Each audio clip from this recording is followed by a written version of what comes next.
Bonjour à tous, c'est Loser qui vous parle pour une nouvelle vidéo un peu spéciale car effectivement il ne s'agira pas d'une vidéo review, ni d'une live, ni même d'une annonce, mais d'une vidéo en fait qui sera consacrée à mon top 5 des sets préférés de 2011. Et quand je dis 2011 en fait c'est acheté en 2011, c'est-à-dire qu'effectivement si un set est sorti en 2006 par exemple mais qui a été acheté en 2011 et qui est mon préféré, il peut atteindre le top 5 de ces sets là, voilà.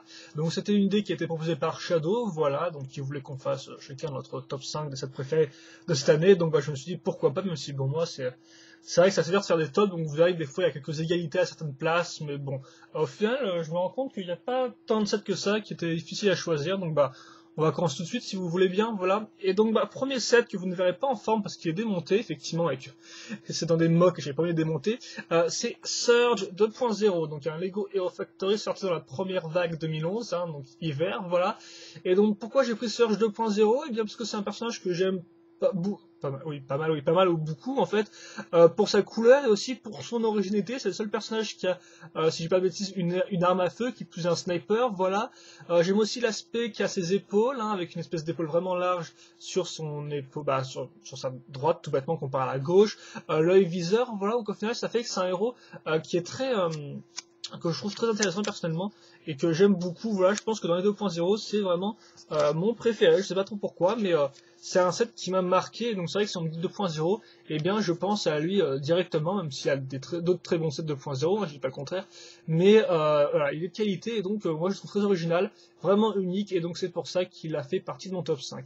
Et donc lui, il est à égalité avec un set Dragon's Universe sorti dans la première vague 2011. Donc il faut noter que j'ai pas acheté beaucoup de sets en fait cette année, hein. J'ai pas beaucoup acheté beaucoup de différents thèmes, surtout que vous verrez sûrement les mêmes thèmes revenir pas mal de fois. Et donc c'est le Albatros, voilà, donc qui est un speeder sorti en 2011, aussi dans la première vague. Et donc au final ce set là, ça symbolise un peu toute la première vague 2011 que j'ai reçue par Amazon. Souvenez-vous, j'avais reçu tous les petits sets, hein, donc les 6 petits sets. Et donc c'est vrai que j'étais très excité quand je l'ai monté, et donc c'est vrai que je m'en souviens encore aujourd'hui. Et donc j'ai choisi l'Albatros en fait un peu pour définir cette vague là. Donc par exemple, je pourrais aussi vous montrer un des dragons de cette vague là, hein, qui est Hydrobolt, et que j'aime aussi particulièrement, voilà. Donc ce 5ème place ex aequo parce que je les aime vraiment beaucoup, et Albatros j'ai choisi lui parce que même si objectivement il est peut-être moins bon que les autres par rapport à son nombre de pièces, vu qu'il a le plus faible nombre de pièces, ça reste un set que j'aime bien. Il est asymétrique, il a cette couleur rouge un peu flamboyante, c'est le seul à avoir cette arme là en dark metal, voilà. Les personnages sont vraiment très classe aussi, en recolor bronze doré avec du noir. Donc au final c'est vraiment un set que j'aime beaucoup, avec beaucoup d'éléments qui sont intéressants et aussi qui se retrouvent sur toute cette première vague 2011 avec les petits sets. Donc par exemple Hydrobolt pour les dragons, qui est vraiment là aussi très classe, un schéma de couleur que j'apprécie beaucoup, voilà. Donc 5ème position, Surge 2.0 niveau Lego Hero Factory, qui est égalité avec l'Albatros et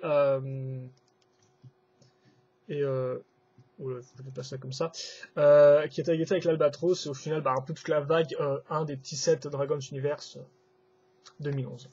4ème position maintenant, roulement de tambour. Et la 4ème position, eh bien, ce sont tous mes 7 Ninjago 2010, et au final il y en a 2, hein, c'est dessus. Enfin, j'en ai un 3ème, mais c'est un set promo, ça compte pas vraiment.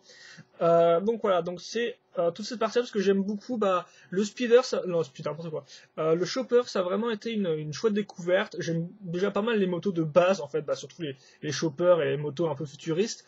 Donc c'est vrai que j'ai été étonnamment surpris par ce modèle-là, je l'ai vraiment trouvé très bon et il m'a vraiment marqué. Et c'est pareil pour la toupie, c'est vrai qu'effectivement j'ai acheté sans vraiment poser de questions. On se moquait beaucoup de subs qui voulaient acheter des toupies à 10 euros, ça vous rire et tout.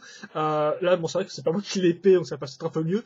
Mais c'est vrai que je me suis beaucoup amusé à faire tourner, c'était juste en revenir un peu en enfance, c'était assez fun, voilà. D'autant plus que les figurines sont pas mal, hein, j'aime pas mal Nia, le Ninja sont pas mal, même si je trouvais qu'objectivement, les meilleures figurines Lego que j'ai eu cette année-là, c'était celle du set Desert of Destruction, donc World Dresser, hein, voilà, que j'ai monté en live d'ailleurs, je me suis fait une review. Donc même si le set n'apparaîtra pas dans le top, parce qu'au final il n'a pas été, même si j'attendais beaucoup, au final ça a pas vraiment été une telle surprise que sans qu'au final c'est vrai qu'il n'est pas dans le top, mais on va dire que les figurines sont objectivement meilleures dans le set World Dresser que dans cette Ninjago, même si quand même là, elles sont de très bonne facture. Et donc ça fait que, bah voilà, c'est pour ça que j'ai mis en 4ème place les Ninjago, le Chopper qui est vraiment très classe et aussi qui a vraiment un bon prix. Hein. J'ai trouvé, de base, il coûte 12 euros, c'est vrai, mais moi j'ai trouvé entre 8 et 10 euros si je dis pas de bêtises. Et franchement, c'est un très bon achat, une bonne construction, un bon design.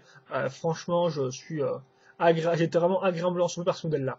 Car effectivement, ce qui est dans ce top-là, avant tout, c'est les modèles qui vont vraiment laisser un impact à la construction, parce qu'objectivement, il y a des bons modèles partout, quoi. J'ai pas envie de dire, mais il y a vraiment des très bons modèles et tout. Mais c'est vrai que là, j'ai surtout pris les modèles qui, subjectivement, m'avaient fait le plus gros impact lors de la construction, et donc au final, les modèles dont je peux me souvenir, que je peux citer encore aujourd'hui, voilà. Et donc, c'est le cas avec le Chopper Ninjago, la toupie Nia, qui m'a fait marrer, et puis bah, Ninjago! Allez, hop là, dégage, quoi. Et donc, bah, on va passer maintenant au numéro 3. Donc, où est-ce que je mets ça? Il y en a partout.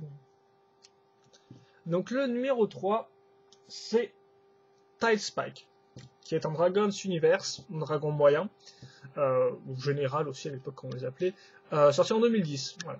Donc, il est sorti en 2010. Moi, je l'ai eu en mars-février 2011, si je dis pas de bêtises. Et ça reste mon dragon de la vague 1 favorite. Voilà. Lui aussi m'a vraiment beaucoup marqué. Ça, j'ai aussi pu prendre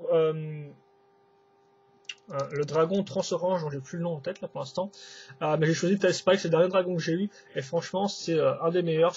Déjà, je suis un gros fan des couleurs, on va dire claires, voilà, les couleurs pastel, j'aime beaucoup ça. Et donc forcément, bah là, avec Tide Spike, je suis servi. D'autant plus qu'il a vraiment une tête qui est très classe. Voilà. Donc Tide qui va jusqu'en 3ème place, car même si objectivement il n'est pas super bien articulé, ça reste une très bonne, un très bon personnage. Voilà, c'est franchement un personnage que j'apprécie beaucoup et que je trouve, voilà, on le voit rapidement, l'œil est attiré par le dragon, il a une bonne tête, il a une bonne couleur. Franchement, c'est tout ce qu'il me faut, même si voilà, il n'est pas super articulé non plus, mais franchement, il est assez génial et je l'aime vraiment beaucoup. Voilà. Seconde position. Qu'est-ce qu'on a en seconde position?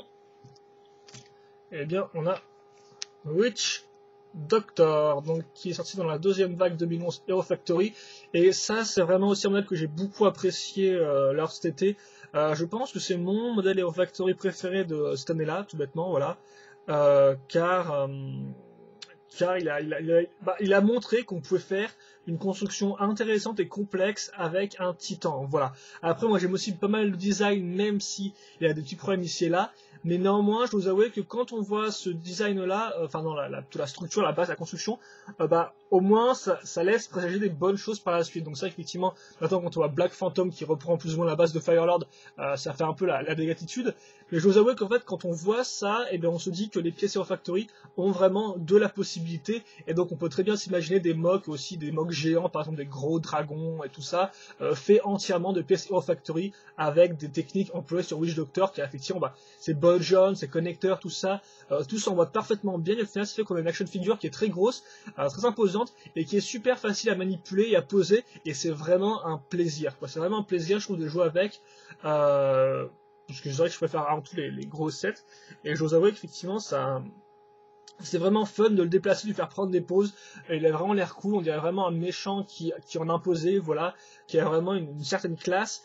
Et donc malgré les défauts de design ici et là, c'est franchement une base dont je me souviendrai. Et c'est aussi franchement un modèle qui est juste très fun à poser, très fun niveau jouabilité. Donc franchement rien que pour ça, je l'ai mis en seconde position, car c'est un des modèles que je préfère tout bêtement. C'est vraiment un très bon Hero Factory selon moi, peut-être le meilleur, aux côtés du Dropship que j'aime aussi vraiment beaucoup, sorti en 2010. Mais que je n'ai pas eu en 2011, donc c'est pour ça qu'il fait partie du top. Et enfin le numéro 1, donc roulement de tambour, lancer de toupie, ouais. Et donc le numéro 1, qui c'est? Tu pars toi maintenant. Qui c'est? Eh bien c'est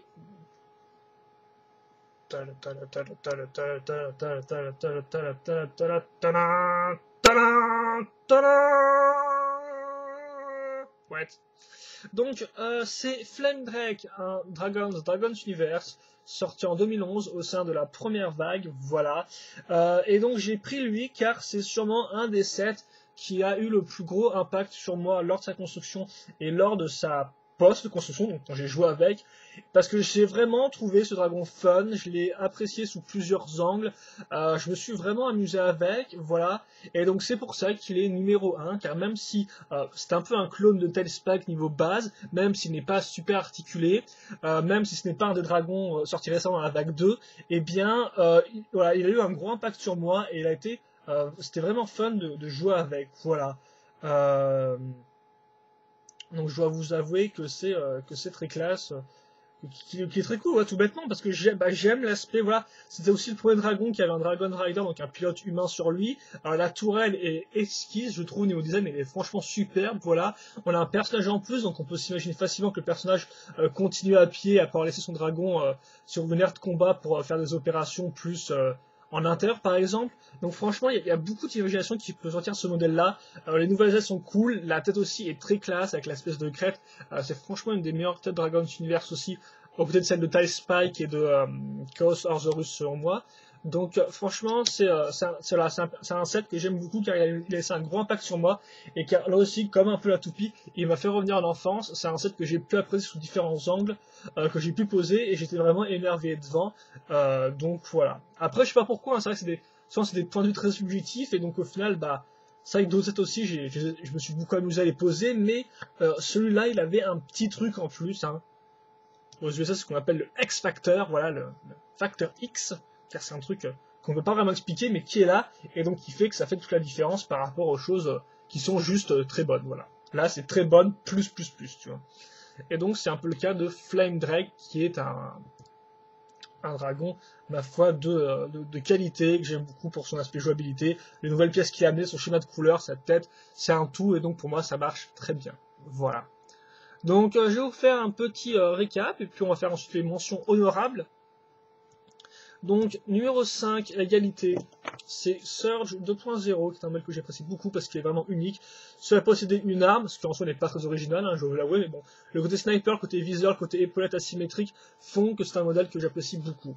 Il est à égalité avec l'Albatros et en fait toute la vague de 17-2011, vague 1 de Dragon's Universe, car c'est une vague que j'ai pris beaucoup de plaisir à découvrir et à monter, c'est une vague que j'attendais. Donc franchement, quand elle est arrivée sur Amazon.fr, j'ai attendu un peu, mais quand je l'ai reçu, c'était vraiment un gros plaisir de découvrir ces 6 sets là et tout, et j'ai eu beaucoup de plaisir à les monter, parce que c'est vraiment c'est pas une grosse révolution, mais c'est vraiment une chouette évolution par rapport à 2010, avec des couleurs qui ont la pêche, avec des designs qui sont un peu plus intéressants, un peu plus originaux, voilà, et donc ça fait que c'est pour ça qu'ils sont à la 5e place égalité, car c'est vraiment une vague qui m'a marqué. Ensuite, en 4e position, vous avez mes 7 Ninjago, donc le Chopper, avec bon, le ninja qui va bien, et la toupie de Nia. Donc franchement, ça c'est juste parce que c'est un bon design, c'est jouable, c'est un bon prix, objectivement, c'est franchement un très bon set, voilà. Et donc bah moi je me suis aussi beaucoup amusé avec la toupie par exemple, avec Verton et tout, je me suis vraiment retrouvé en enfant, donc c'est vraiment de bons sets. L'un pour le côté vraiment objectif de la chose, et même parce que j'aime beaucoup aussi personnellement, et l'autre parce que j'ai vraiment pris du plaisir moi, personnellement à jouer avec, voilà.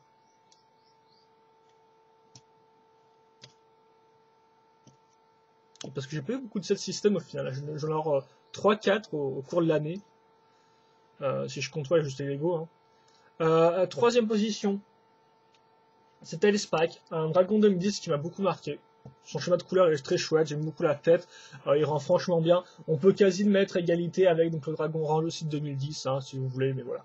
Franchement, Tildspike, c'est le premier dragon qui m'a vraiment rentré dans l'œil et qui m'a vraiment fait dire que bah, les dragons, même si c'était pas super articulé, même si c'était une grosse régression par rapport à l'ancien Ten Dragon, c'est bien, franchement, ils avaient une certaine classe. Numéro 2, c'est Witch Doctor, qui a une base vraiment superbe. J'ai beaucoup apprécié j'ai vraiment eu du fun pour la montée, quoi. Ça change vraiment de ce qu'on avait auparavant. On a vraiment montré un peu ce que pouvaient faire les pièces Hero Factory ensemble avec des ball joints, et on a vraiment montré les designers ont vraiment montré la puissance des pièces ensemble et ce qu'on pouvait avoir comme résultat. Et franchement, je trouve qu'ils sont réussis. Et on voit quelques petits problèmes de design ici et là, mais franchement, c'est ce que j'ai apprécié. J'ai eu beaucoup de fun à jouer avec, à le poser, donc franchement, c'est un set qui m'a tapé là aussi dans l'œil. Et enfin, le dernier modèle, donc numéro 1, c'est Flame Drake. Dragon, sorti de la première vague 2011, Dragon's Universe, qui là aussi, qui m'a aussi beaucoup marqué. Niveau jouabilité et autres, j'ai eu vraiment beaucoup de de fun pour jouer avec, même s'il prend pas la poussière sur son étagère, hein, mais au moins sur une étagère, donc c'est pas comme s'il était démonté. Voilà.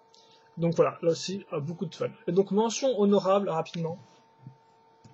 Donc déjà, mention honorable à la figurine Topaz, hein, souvenez-vous, je me suis acheté un poste de police Topaz, qui est une marque française, qui en fait repackage des sets de jeux de construction chinois, tout bêtement. Hein. Voilà. Et donc cette figurine-là, avec son petit regard, elle m'a vraiment tapé dans l'œil. Lui, tu sens que quand il fait une perquisition chez un dealer, il en garde aussi un peu pour lui, quoi. Hein. Donc voilà, franchement, la figurine Topaz, mention honorable, parce que peut-être qu'elle a peut-être pas des imprimés aussi géniaux que ceux des figues Lego maintenant, qui font un truc assez impressionnant, mais elle a une tête qui est assez incomparable.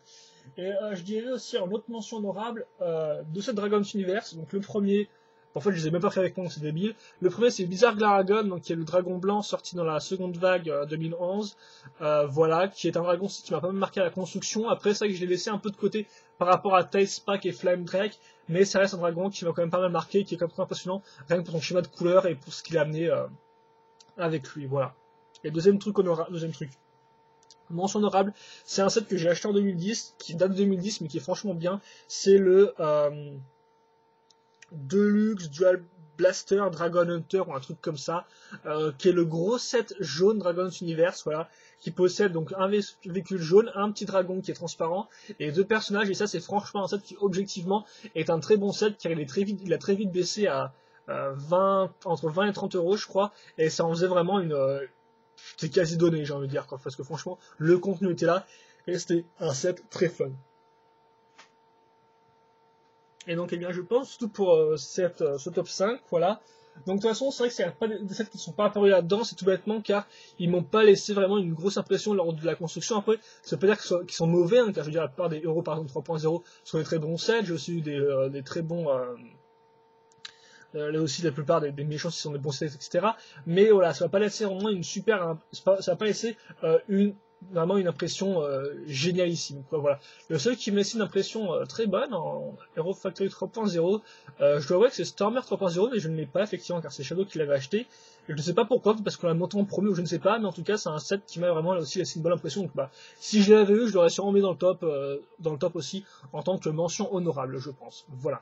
Et donc bah, je pense qu'on va se quitter là-dessus. Hein. Donc 5ème place, Surge 2.0, égalité avec l'Albatros et le donc la première vague 2011 de Dragon's Universe, on est des petits sets, voilà, tout bêtement.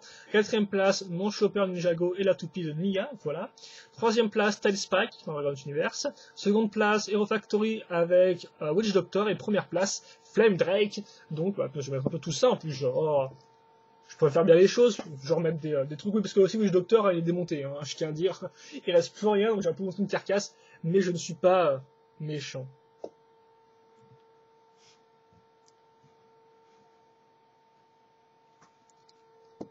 Voilà, donc on fait ça, et puis bah je pense que ce sera tout pour ça. Et donc bah surtout n'hésitez pas à aller voir la vidéo de Shadow sur le même sujet, même la vidéo de Sub si on a fait une sur le même sujet. Et puis n'hésitez pas à nous donner votre top 5 de vos sets préférés de 2011, que ce soit du Lego, du Mega Bloks, un autre jeu de construction, ou même Transformers, tout ce que vous voulez. N'hésitez pas à nous donner votre top 5, ça nous fera très plaisir, donc soit dans les commentaires des vidéos, soit sur la chaîne, comme ça on s'y retrouvera un peu mieux je pense. Voilà. Et donc voilà, on se quitte là-dessus. Portez-vous bien et donc questions, commentaires, allez-y bien évidemment. Voilà, portez-vous bien, passez une bonne journée, une bonne soirée, tout ce que vous voulez. Et nous on se donne rendez-vous plus tard pour une prochaine vidéo review. Allez, à plus.